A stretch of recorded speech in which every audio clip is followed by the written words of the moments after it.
삼성 갤럭시 광고 하나가 전 세계를 충격에 빠뜨렸습니다.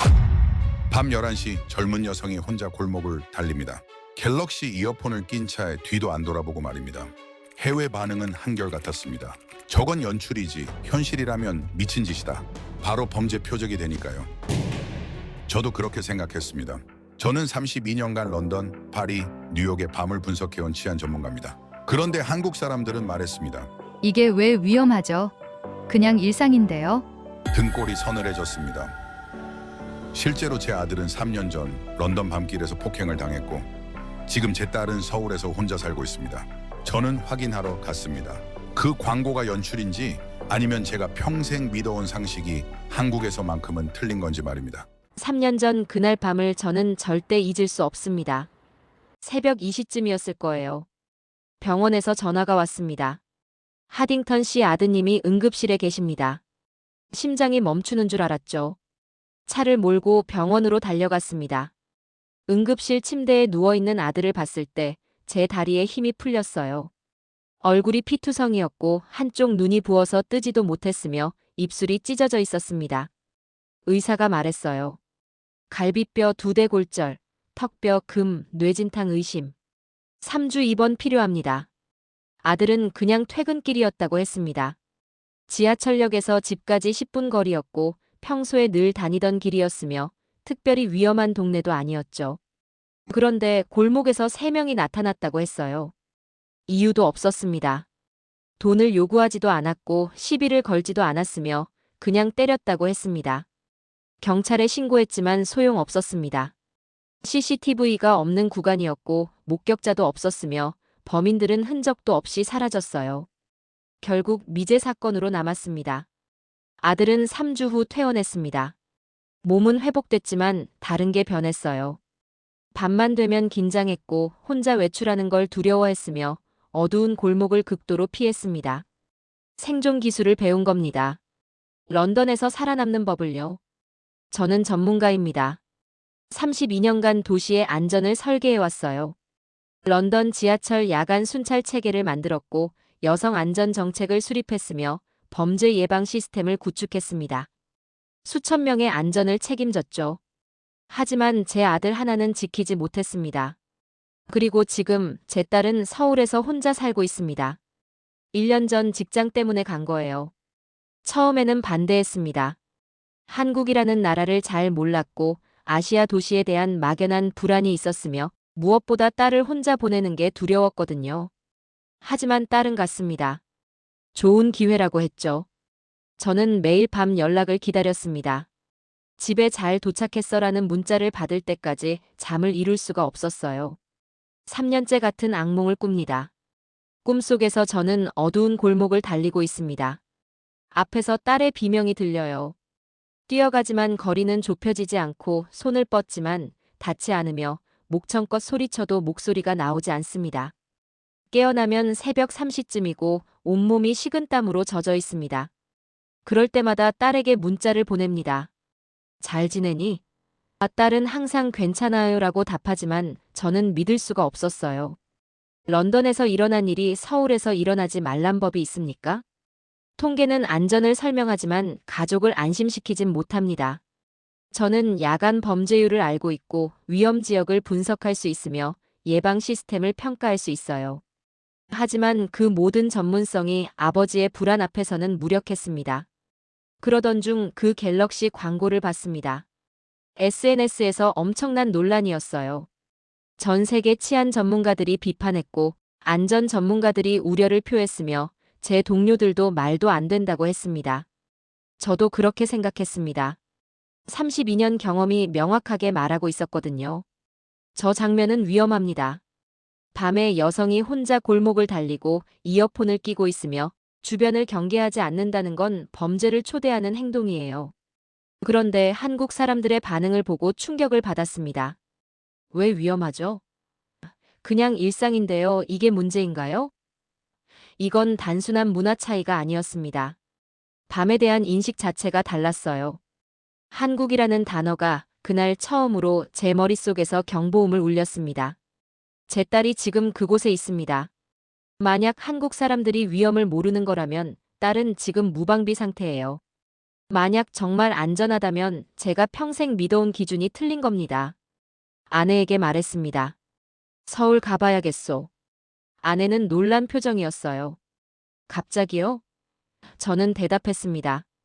에밀리 보고 싶기도 하고 직접 확인하고 싶소. 하지만 진짜 이유는 달랐습니다. 이건 가족 방문이 아니었어요. 검증이었습니다. 저는 도시를 감정이 아니라 숫자로 판정해온 사람입니다. 32년간 그렇게 훈련받았죠. 한국도 예외는 아닙니다. 비행기표를 끊었습니다. 아내와 아들도 함께 가기로 했어요.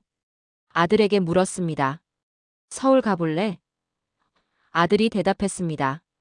에밀리 보고 싶어. 출국 전날 밤, 저는 제 평가 기준을 다시 점검했습니다. 밤 10시 이후 여성 혼자 대중교통 이용 가능 여부, 골목길 조명과 CCTV 밀도, 신고 후 경찰 도착 시간, 야간 범죄 발생률, 시민 안전 인식. 이 기준으로 런던도 통과하지 못했습니다. 파리도 뉴욕도 마찬가지였어요. 한국은 어떨까요? 저는 알게 될 겁니다. 밤 11시 인천공항에 도착했습니다. 국제공항이라는 게 믿기지 않을 정도로 조용했어요. 런던 히드로 공항이었다면 이 시간에 고함 소리, 취객, 혼란이 당연합니다. 뉴욕 JFK는 더 심하죠. 하지만 여기는 달랐습니다. 사람들이 줄을 서 있었어요. 뛰어다니는 사람이 없었습니다. 고함치는 사람도 없었고 싸우는 사람도 없었습니다. 너무 조용해서 오히려 이상했습니다. 입국 심사를 마치고 나오는데 아들이 물었어요. 아빠, 여기 공항 맞아? 저도 같은 생각이었습니다. 밤 11시가 넘은 국제공항이 이렇게 질서정연할 수가 있습니까? 그때 딸이 나타났습니다. 에밀리였어요. 1년 만에 보는 얼굴이었죠. 반가웠습니다. 안도했어요. 무사히 살아있구나. 하지만 그 안도감은 오래가지 못했습니다. 어떻게 왔어? 저는 당연히 택시를 예상했습니다. 밤 11시가 넘은 시간에 공항까지 나오려면 택시밖에 없죠. 런던이었다면 당연한 선택입니다. 지하철 타고 왔어. 심장이 멈추는 줄 알았습니다. 뭐라고? 지하철. 집에서 1시간 걸렸어. 에밀리는 아무렇지 않게 말했습니다. 마치 낮에 마트 다녀온 것처럼요. 밤 11시 혼자 지하철. 이 세 단어가 제 머릿속에서 경보음을 울렸습니다.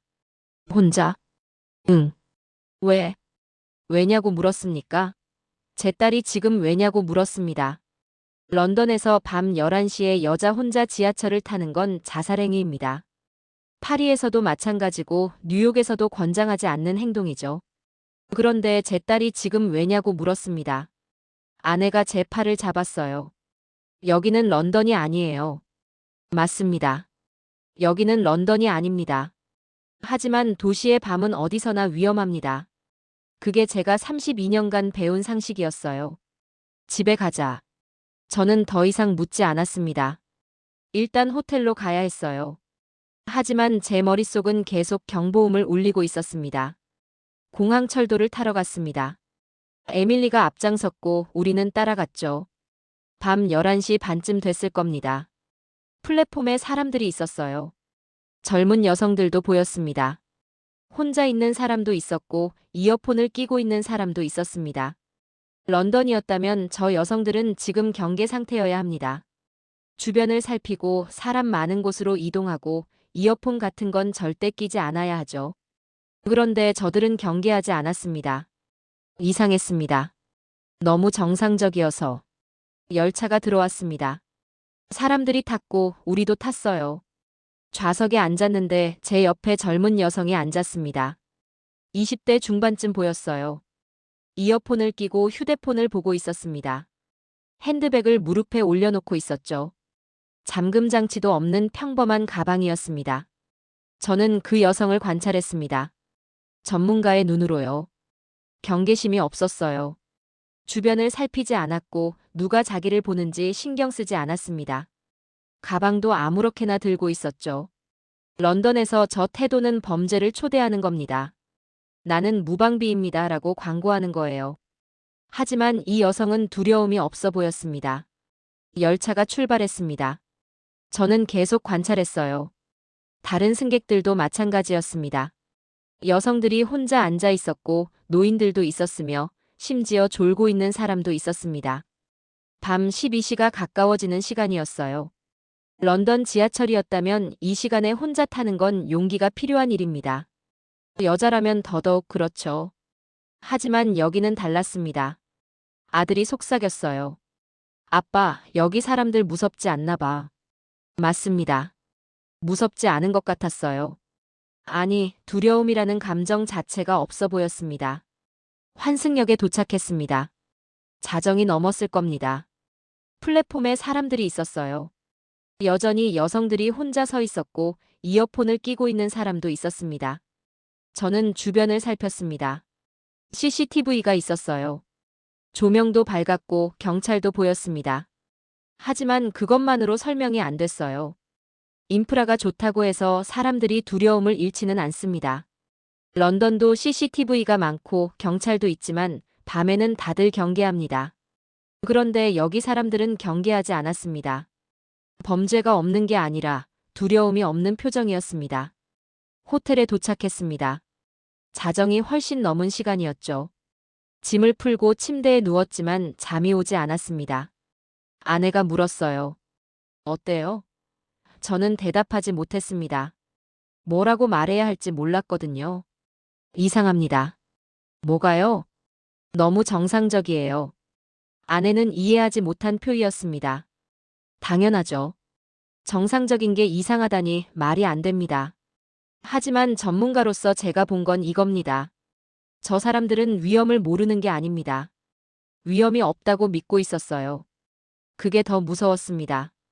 경계하지 않는 얼굴들이 나를 더 불안하게 만들었습니다. 첫날 밤, 내 기준은 이미 흔들리고 있었습니다. 다음 날 저녁 에밀리가 말했습니다. 오늘 친구 만나러 나갈게요. 시계를 봤습니다. 밤 9시였어요.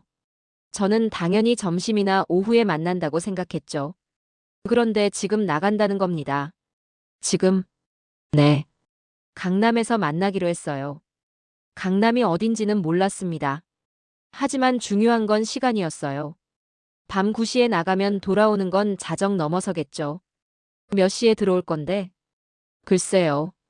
새벽 1시? 2시? 심장이 요동쳤습니다. 새벽 1시라고 했습니까? 제 딸이 지금 새벽 1시에 혼자 돌아온다고 말했습니다.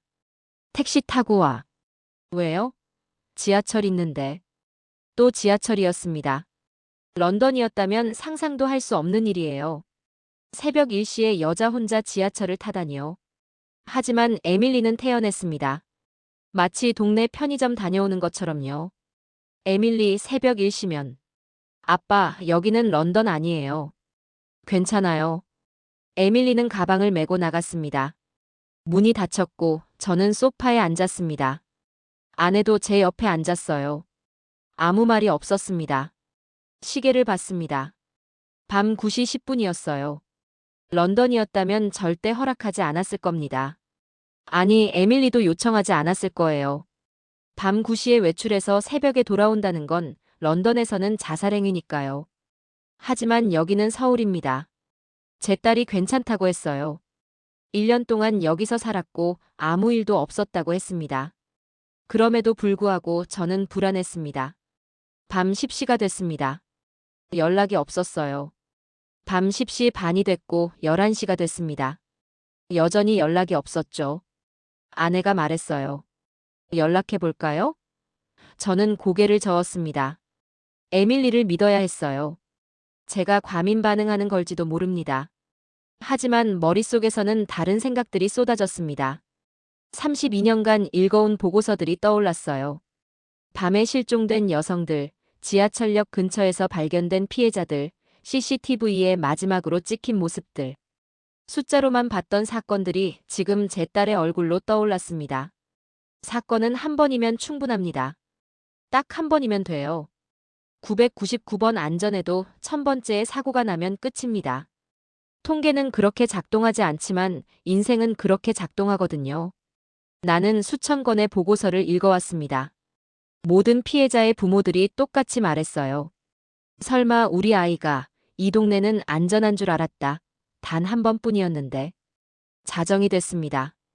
여전히 연락이 없었어요. 저는 일어나서 창밖을 봤습니다. 서울의 밤이 보였죠. 불빛들이 환했어요. 거리에 사람들이 있었고 차들이 다니고 있었습니다. 런던의 밤과는 달랐어요. 하지만 그게 안전을 의미하지는 않습니다. 밤은 밤입니다. 어디서든 위험하죠. 아내가 휴대폰을 들었어요. 연락해야 할 것 같아요. 저도 같은 생각이었습니다. 하지만 그때 문자가 왔습니다. 지금 출발해요. 1시 반쯤 도착할 것 같아요. 새벽 1시 반이라는 시간이 제 가슴을 짓눌렀습니다. 아직 30분이나 남았어요. 지하철 타고 환승하고 걸어오는 시간. 그 모든 시간이 위험했습니다. 저는 다시 소파에 앉았습니다. 시계만 바라봤어요. 12시 40분, 50분, 1시. 시간이 너무 느리게 갔습니다. 그 모든 비극이 지금 우리 호텔 문으로 걸어 들어올 것 같았습니다. 런던에서 제 아들에게 일어났던 일이 떠올랐어요. 평범한 귀갓길이었습니다. 딱 10분 거리였죠. 하지만 10분이면 충분해요. 인생이 바뀌기에 충분한 시간입니다. 새벽 1시 20분이 됐습니다. 문자가 왔어요. 거의 다 왔어요. 저는 문 쪽을 바라봤습니다. 아내도 긴장한 표정이었어요. 1시 25분 복도에서 발소리가 들렸습니다. 에밀리였어요. 카드키로 문을 열고 들어왔습니다. 다녀왔어요. 멀쩡했습니다. 아무 일도 없었어요. 옷도 깨끗했고 표정도 밝았으며 다친 곳도 없었습니다. 마치 낮에 친구 만나고 온 것처럼요. 어떻게 왔어? 막차 타고 걸어왔어요. 막차. 걸어왔다.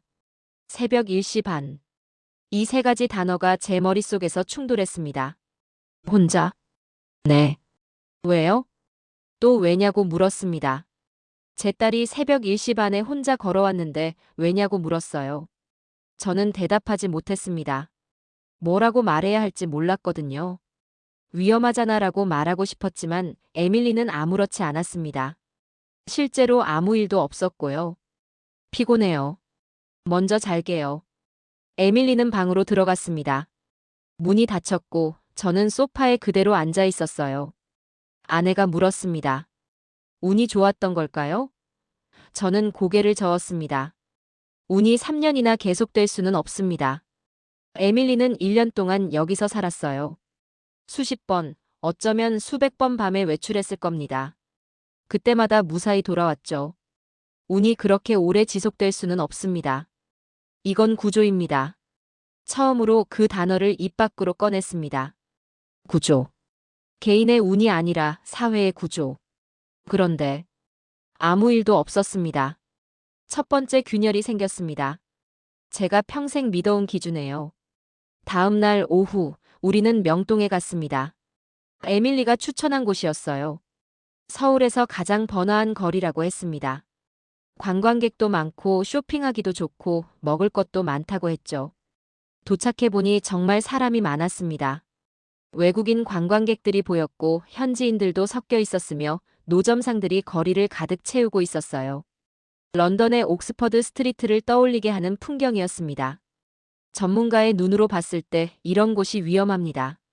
사람이 많고 혼잡하고 주의가 분산되는 곳이죠. 소매치기가 활동하기 좋은 환경이에요.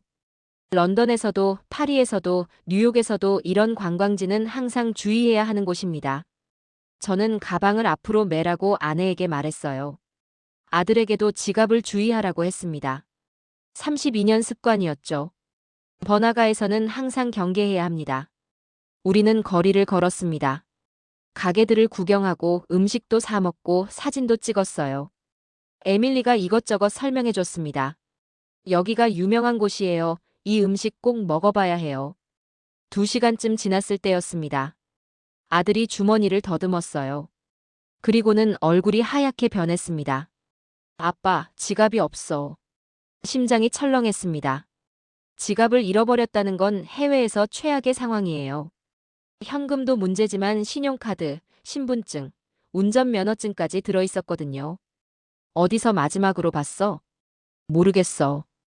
아까 음식 살 때는 있었던 것 같은데. 저는 주변을 둘러봤습니다. 사람들이 지나다니고 있었고 누가 주웠을 수도 있었으며 이미 멀리 사라졌을 수도 있었어요. 런던이었다면 포기해야 하는 상황입니다. 현금이 든 지갑은 돌아오지 않는 게 상식이니까요. 끝났다. 제 입에서 자연스럽게 나온 말이었습니다. 32년 경험이 말하고 있었어요. 번화가에서 잃어버린 지갑은 돌아오지 않습니다. 특히 현금이 들어있다면요. 그런데 에밀리가 말했습니다. 일단 경찰에 신고하자. 저는 고개를 저었습니다. 소용없어. 런던에서도 분실 신고하면 접수는 해주지만 찾아주진 않아. 형식적인 절차일 뿐이야. 아빠, 여기는 런던이 아니에요.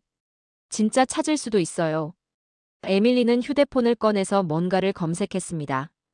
온라인 분실 신고 시스템이라고 했어요. 거기에 지갑 특징이랑 분실 장소를 입력하면 된다고 했습니다. 저는 냉소적으로 웃었습니다. 런던에도 그런 시스템 있어. 하지만 현실은 달라. 신고해봤자 돌아오지 않아. 그래도 해봐요. 에밀리가 신고를 했습니다. 저는 그 모습을 보면서 헛된 희망이라고 생각했어요. 젊은 사람들은 시스템을 믿지만 현실은 그렇게 작동하지 않습니다. 사람들이 현금 든 지갑을 주워서 경찰에 가져다 주지 않거든요.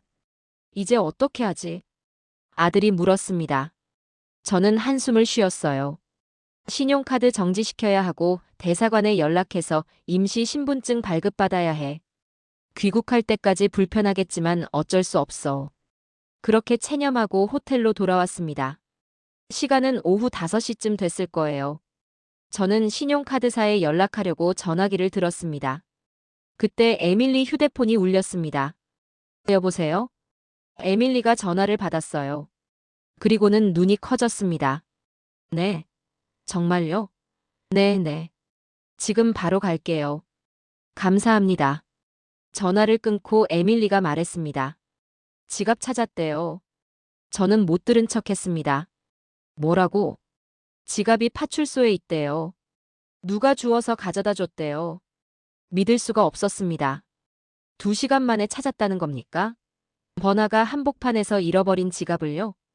우리는 택시를 타고 파출소로 갔습니다. 명동 근처의 작은 파출소였어요. 들어가니 경찰관이 지갑을 꺼내서 보여줬습니다. 이거 맞으세요? 아들이 확인했습니다. 네, 제 거예요. 신분증으로 확인할게요. 신분증을 보여주고 아들이 지갑을 받았습니다. 그리고는 안을 확인했어요. 얼굴이 또 놀라는 표정으로 변했습니다. 현금이 그대로 있어. 한 푼도 사라지지 않았습니다.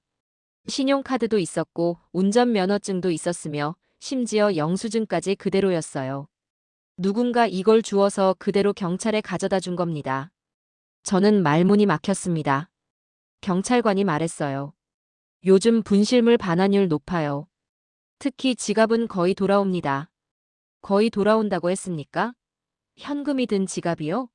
이건 런던에서는 상상할 수 없는 일입니다. 파리에서도 뉴욕에서도 마찬가지예요. 2시간 만에 돌아온 건 기적이 아니었습니다. 경찰관의 태도가 말하고 있었어요. 이건 당연한 일이라고, 일상적인 일이라고. 밖으로 나왔습니다. 아들이 지갑을 손에 들고 멍하니 서 있었어요. 아빠, 이거 정상인 거야? 저는 대답하지 못했습니다. 32년 경험으로는 설명할 수 없었거든요. 이건 친절이 아니다. 설계다. 개인의 선의로는 설명할 수 없는 일이었습니다. 한두 번은 운일 수 있어요. 하지만 경찰관이 거의 돌아온다고 말했습니다. 이 사회가 그렇게 작동한다는 뜻이죠. 내가 알던 도시의 규칙이 하나 무너졌습니다. 그날 밤 잠이 오지 않았습니다. 호텔 방은 조용했고 아내와 아들은 이미 잠들어 있었지만 저는 침대에 누워서 천장만 바라보고 있었어요. 머릿속이 복잡했습니다. 지난 며칠간 본 것들이 계속 떠올랐죠. 새벽 1시 반에 혼자 돌아온 딸, 현금이 그대로 돌아온 지갑, 밤 12시가 넘은 지하철에서 이어폰을 끼고 있던 여성들. 이 모든 게 제 상식과 맞지 않았습니다. 새벽 3시쯤 됐을 때 저는 일어나서 노트북을 켰습니다. 감정을 배제하기로 했어요. 전문가로 돌아가야 했습니다. 확률로 판단하겠다고 숫자로 보겠다고 마음먹었죠. 먼저 제가 알고 있던 데이터를 다시 확인했습니다. 런던의 야간 강력 범죄 통계를 열었어요. 최근 3년간 증가 추세였고 특히 여성 대상 범죄가 두드러졌습니다. 지하철 범죄도 심각했죠. 파리는 더 심했습니다. 야간 지하철 범죄율이 런던보다 높았고 관광지 소매치기는 일상적인 수준이었어요. 뉴욕은 총기 관련 범죄까지 포함하면 수치가 급등했습니다. 이건 제가 32년간 다뤄온 숫자들이었습니다. 익숙했고 예상 가능했으며 설명할 수 있었어요. 그리고 서울 데이터를 찾기 시작했습니다. 처음에는 믿지 않았습니다. 인구 대비 야간 범죄율이 런던의 5분의 1 수준이었거든요. 파리보다 훨씬 낮았고 뉴욕과는 비교 자체가 안 됐습니다. 여성 대상 야간 범죄는 더 낮았어요. 출처를 의심했습니다. 한국 정부 자료일 수도 있다고 생각했죠. 숫자를 조작했을 가능성도 있었습니다. 그래서 국제기구 자료를 찾았어요. UN 범죄 통계, OECD 데이터, 국제치안평가기관 보고서. 결과는 같았습니다. 다시 확인했습니다. 계산 방식이 다를 수도 있다고 생각했어요. 인구 밀도, 보고 기준, 범죄 분류 체계가 다르면 수치가 달라질 수 있으니까요. 그래서 교차 검증을 했습니다. 여러 출처를 대조하고 방법론을 비교하고 기준을 통일해서 다시 계산했어요. 결과는 바뀌지 않았습니다. 새벽 4시가 넘었을 때 저는 노트북 화면을 멍하니 바라보고 있었습니다. 숫자가 명확하게 말하고 있었거든요. 서울은 런던보다 파리보다 뉴욕보다 안전했습니다. 압도적으로요. 나는 감정으로 일하지 않는다고 스스로에게 말했습니다. 32년간 그렇게 훈련받았어요. 데이터를 믿고 통계를 따르고 증거를 우선시해야 합니다. 개인적 경험이나 편견을 배제해야 하죠. 그런데 지금 이 데이터는 제 모든 경험을 부정하고 있었습니다. 부정하고 싶었습니다. 뭔가 잘못됐다고 믿고 싶었어요. 하지만 숫자는 자존심을 배려하지 않습니다. 데이터는 제 기분을 신경 쓰지 않아요. 저는 전문가입니다. 32년간 도시의 안전을 평가해왔죠. 제 평가를 바탕으로 정책이 만들어졌고 예산이 투입됐으며 시스템이 구축됐습니다. 그런 제가 지금 숫자 앞에서 할 말을 잃고 있었어요. 인정하기 싫었습니다. 그래서 다시 봤습니다. 하지만 결과는 바뀌지 않았습니다. 창밖을 봤습니다. 서울의 새벽이 밝아오고 있었어요. 거리에는 아직도 불빛이 있었고 사람들이 움직이고 있었습니다. 이 도시는 밤에도 멈추지 않았어요. 그리고 저는 깨달았습니다. 숫자가 말하고 있었습니다. 제가 믿고 싶지 않았던 진실을요. 새벽 5시, 저는 여전히 노트북 앞에 앉아 있었습니다. 숫자는 확인했습니다. 서울이 안전하다는 건 명확했어요. 하지만 전문가로서 더 중요한 질문이 남아 있었습니다. 왜 안전한가? 이게 핵심이었습니다. 단순히 안전하다는 사실만으로는 부족해요. 어떤 구조가, 어떤 시스템이, 어떤 요인이 이 안전을 만들어내는지 알아야 합니다. 그래야 평가할 수 있고 판정할 수 있으며 다른 도시에 적용할 수 있으니까요. 저는 검색을 시작했습니다. 서울의 치안 인프라, 경찰 시스템, 도시 설계, 범죄 예방 정책. 클릭할 때마다 새로운 정보가 나왔고 읽을수록 놀라움이 커졌습니다. 먼저 CCTV 밀도를 봤습니다. 런던도 CCTV가 많은 도시로 유명합니다. 저도 그 시스템 구축에 관여했었죠. 하지만 서울은 차원이 달랐어요. 주요 도로만이 아니라 골목길까지 촘촘하게 설치돼 있었습니다. 사각지대가 거의 없었어요.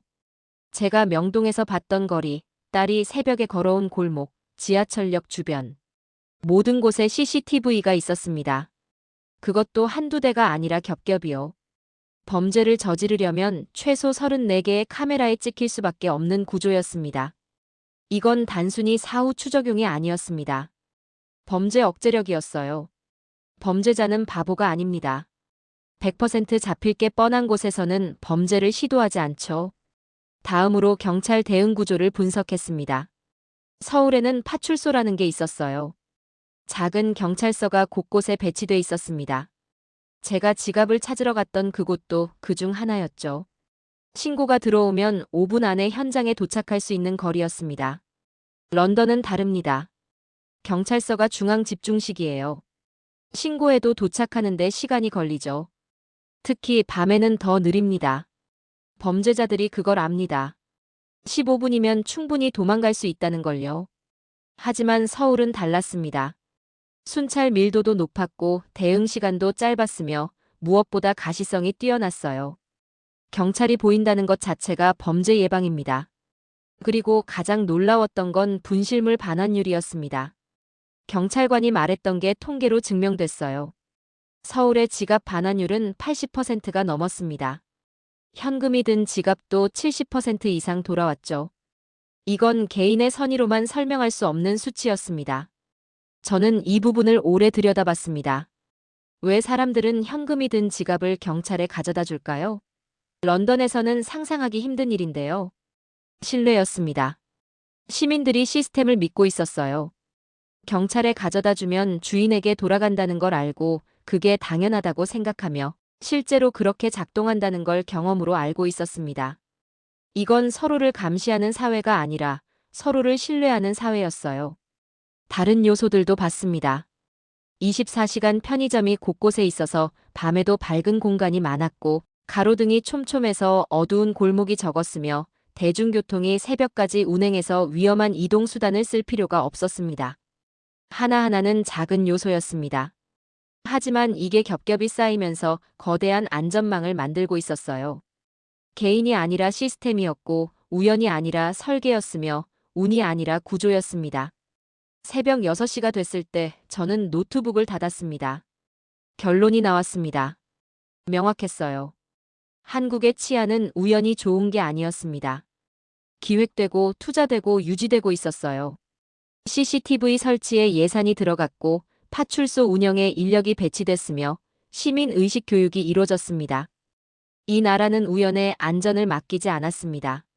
저는 창밖을 봤습니다. 해가 떠오르고 있었어요. 거리에 사람들이 나타나기 시작했고 출근하는 차들이 보였으며 조깅하는 사람도 있었습니다. 여자 혼자 조깅하는 모습도 보였어요. 광고 속 장면이 떠올랐습니다. 밤에 이어폰을 끼고 조깅하던 여성. 해외 전문가들이 미쳤다고 했던 그 장면. 저도 그렇게 생각했었죠. 하지만 이제 압니다. 미친 게 아니었습니다. 자유였어요. 이건 운이 아니다.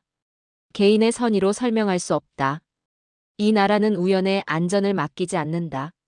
한국의 치안은 설계된 결과다. 저는 처음으로 인정했습니다.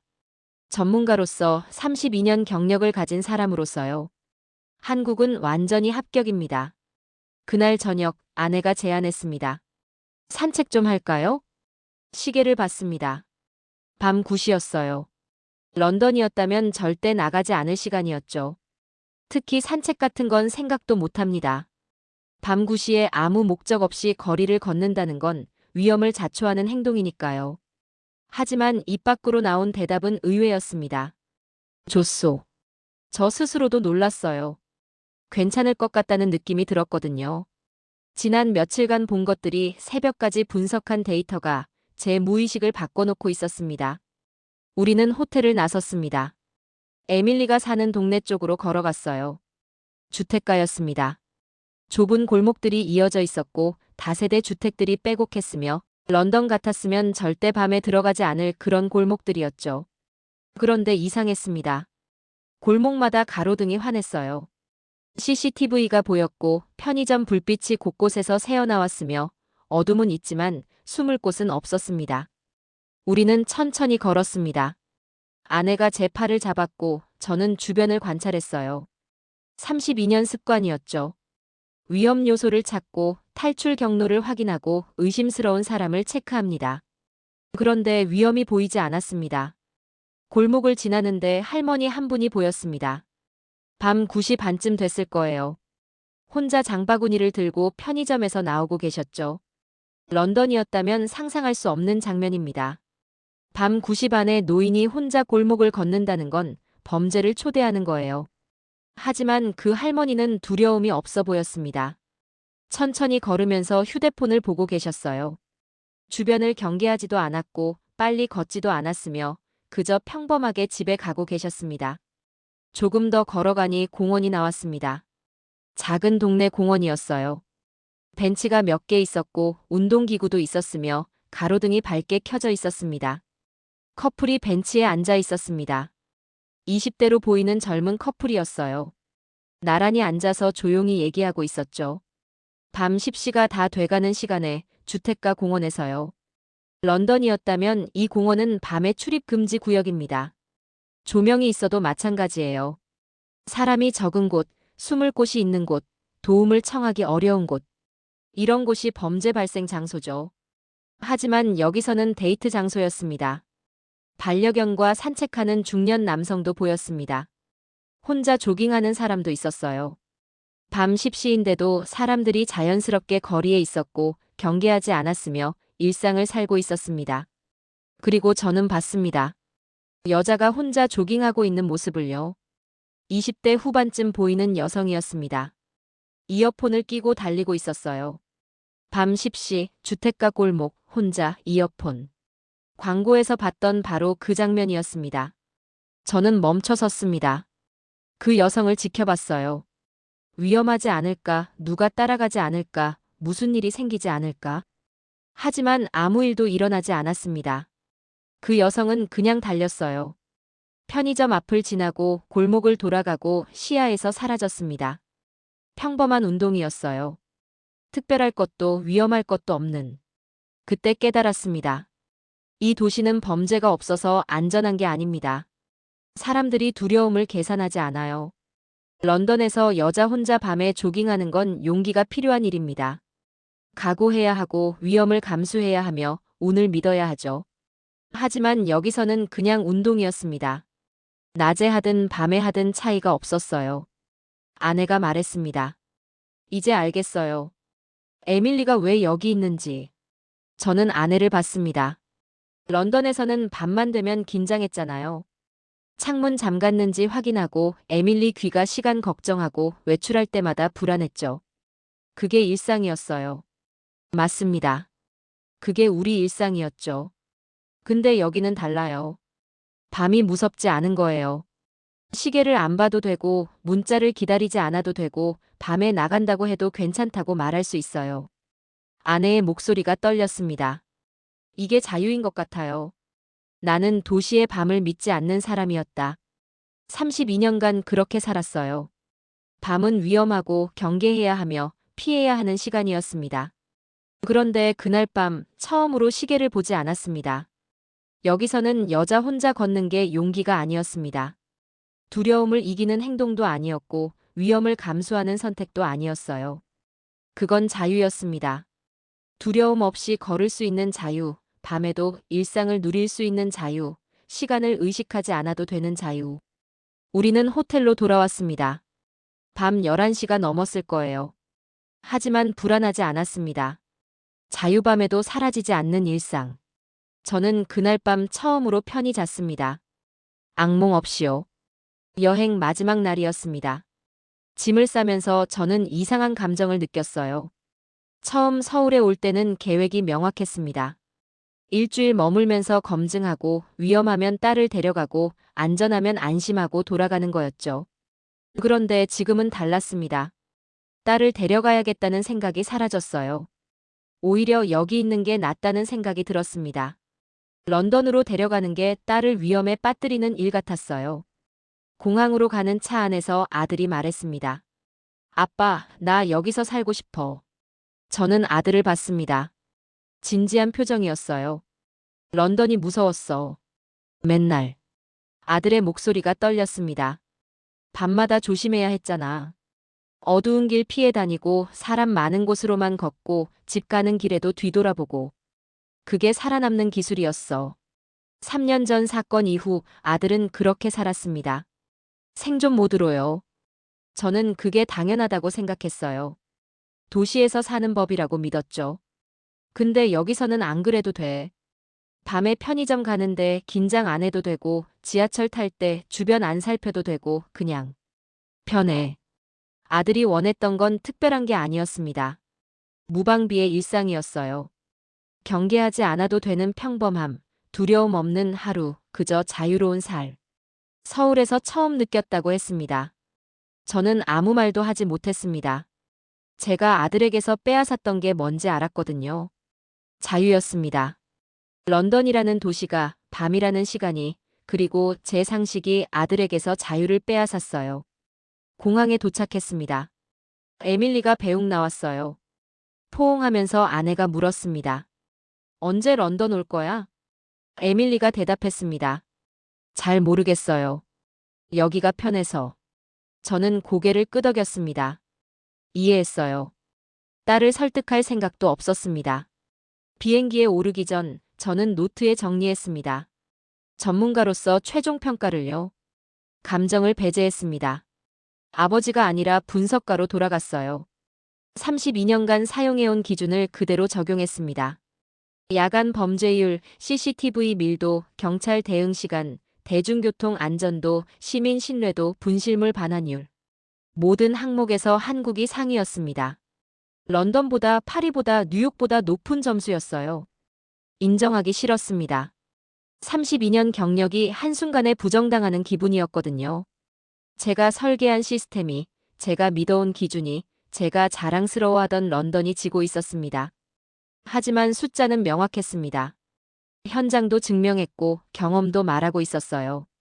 나는 한국을 칭찬하지 않는다고 스스로에게 말했습니다. 나는 판정한다. 이 기준은 감정이 아니라 내 평생이었다.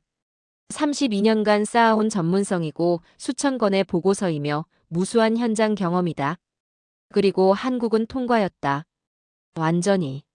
비행기가 이륙했습니다. 서울이 멀어지고 있었어요. 저는 창밖을 보면서 생각했습니다. 안전이란 무엇인가?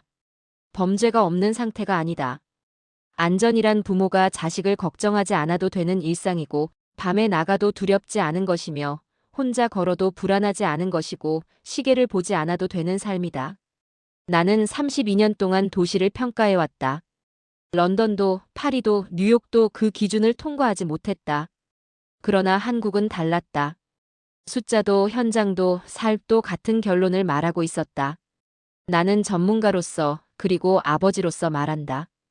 한국은 믿을 수 있는 나라다. 내 아이를 맡겨도 되는 나라다.